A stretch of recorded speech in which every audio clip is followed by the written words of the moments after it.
Last time regarding gravitation, we have seen the centrifugal force, Kepler's three laws, then Newton's law of gravity, and we derived some formulae. Now once again, let's recap all these formulae and how Kepler got third law derived from Newton's law of gravity, and how Newton got 1 upon r square, that is inverse square law, from Kepler, and that we'll see.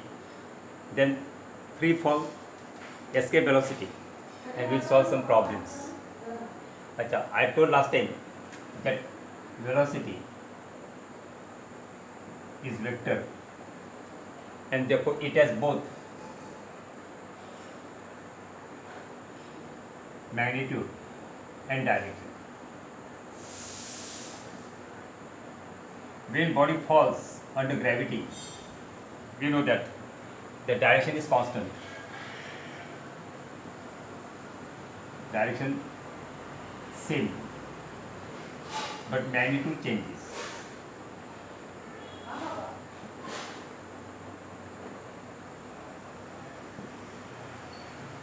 And therefore, we have studied three equations of motion. We also call Newton's equation of motion. And these equations are V is equal to U plus AT. Second equation, S is equal to UT plus half AT square. And third equation, B square equal to U square plus 2AS. Achha, when this equation, here A is acceleration, but when the acceleration is regards the gravitational acceleration, then here we have to make two changes. That in place of A comes G, and instead of plus become minus. Same here also, in place of A, here G will come, and therefore sign will be minus, and here also G and sign minus. And therefore, when we write in terms of gravitational acceleration, then we write V is equal to U plus U minus GT, S equal to UT minus half GT square, and V square equal to U square minus 2GS. Why? Because we know the gravitational acceleration is downward direction. And we know according to sign convention, downward direction is negative. And that's why wherever the term G comes, then its sign becomes negative. At the same time, we have seen that when the body moves in circular path, then of course there is a radius r. And when it moves in circular path, then its path is tangential to the radius.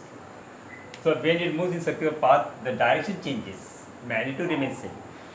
So your magnitude remains same and direction changes. And that's why, because of the change in direction, we know change in direction, velocity changes, and where there is velocity, there is acceleration.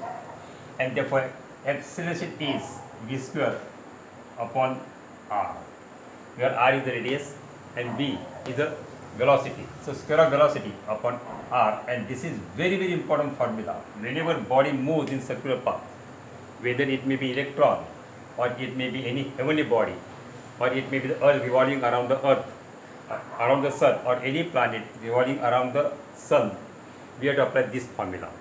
So this is very important formula in classical mechanics and also in quantum physics.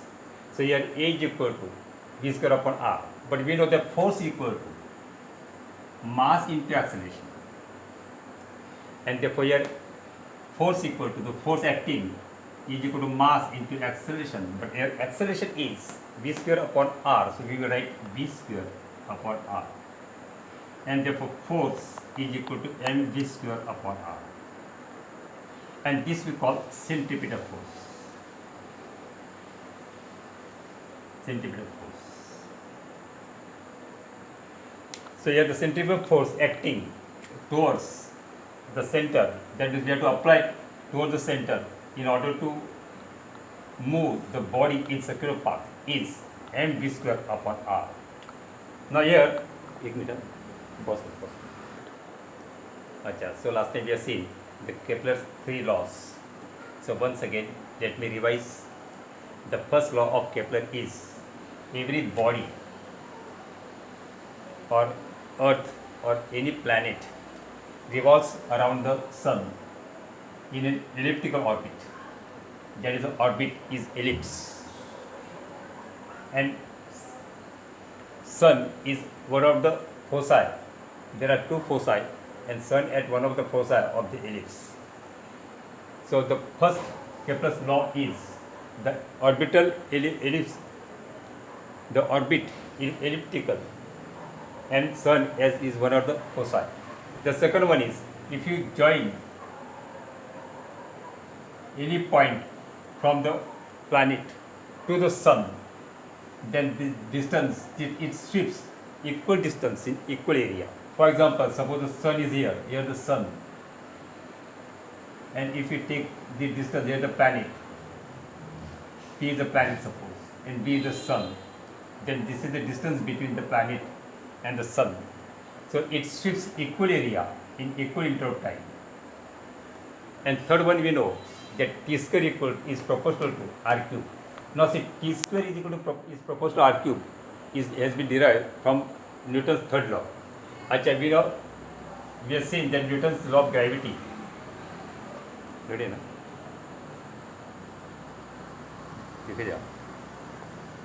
Acha, Newton's law of gravity, if there are two bodies of mass m1 and m2, and that distance of r, the distance between them is r, then Newton's law of gravity or the gravitational force between them is g into m1 into m2 upon r square. So we know that when a planet moves around the elliptical orbit, of course there is a centrifugal force, and this centrifugal force is mv square upon r. At the same time there is a gravitational force, and the centrifugal force outside and gravitational force inside are balanced, and that's why it moves in circular path. So both are balanced, and therefore gravitational force according to Newton's law of gravity and centrifugal force, since it moves in circular path, are balanced, and therefore we get g mm upon r square is equal to mv square upon r.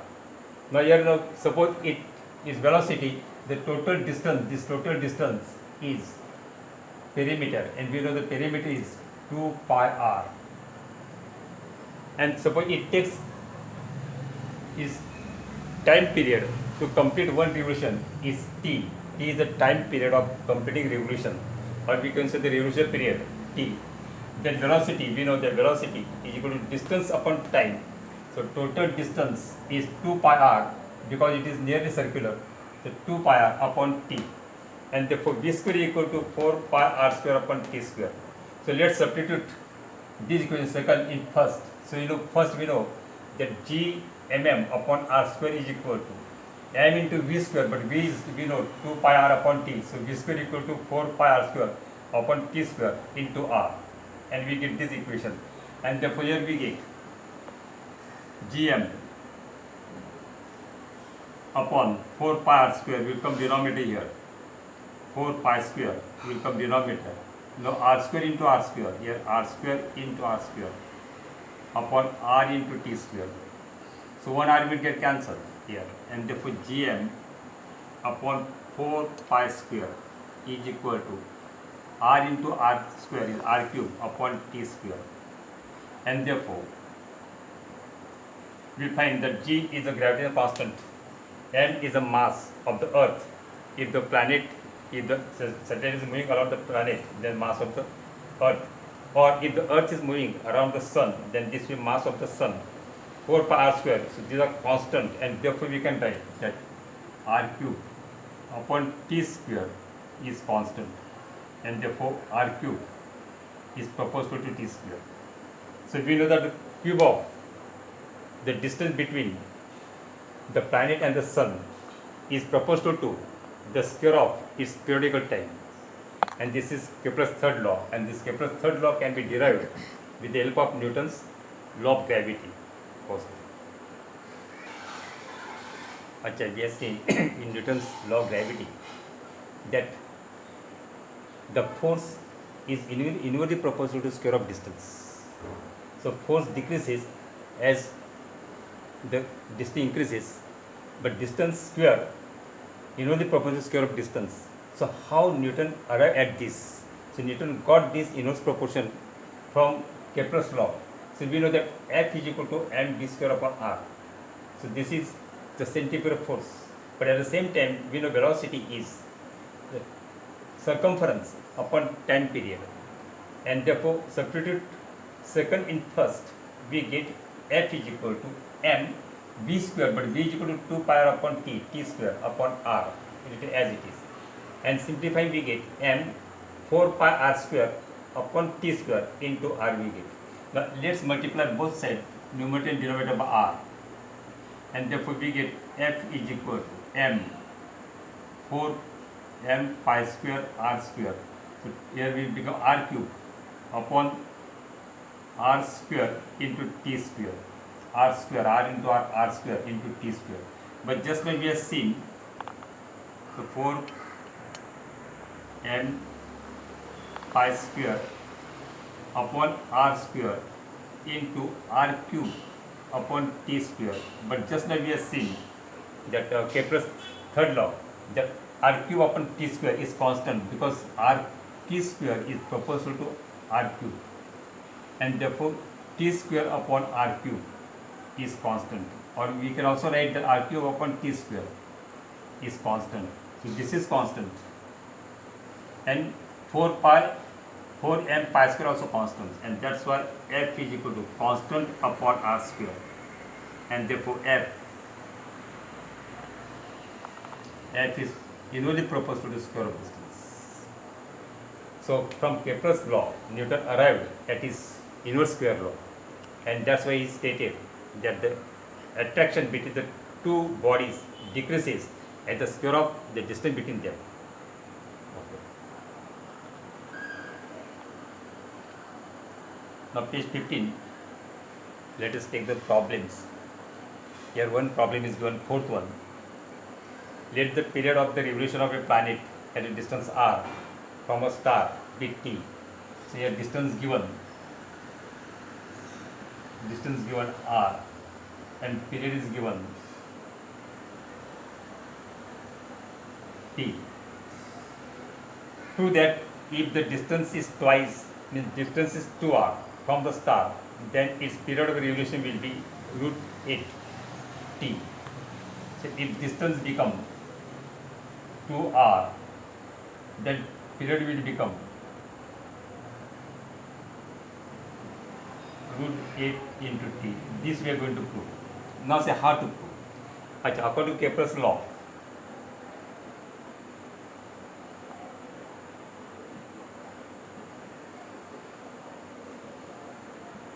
third law, we know that t square upon r cube is constant. Now here distance changes, let r1 becomes 2r, and therefore we know that t1 upon r1 is also, t square upon r1 cube is also constant, and that equal to t. So from first and second we can write that t square upon r cube is equal to t1 square upon r1 cube. But here we know that r1 changes to 2r, and therefore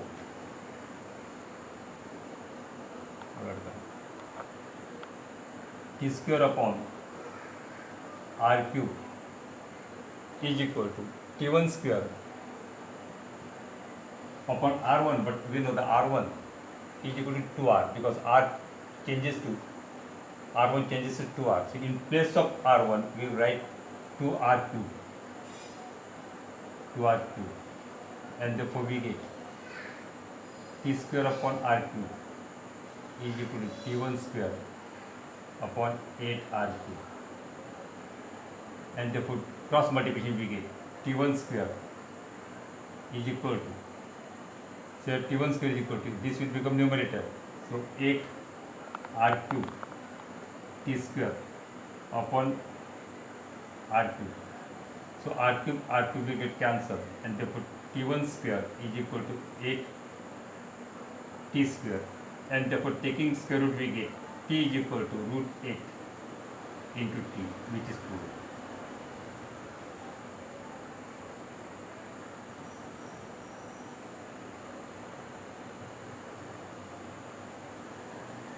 Which is 2. Now, okay.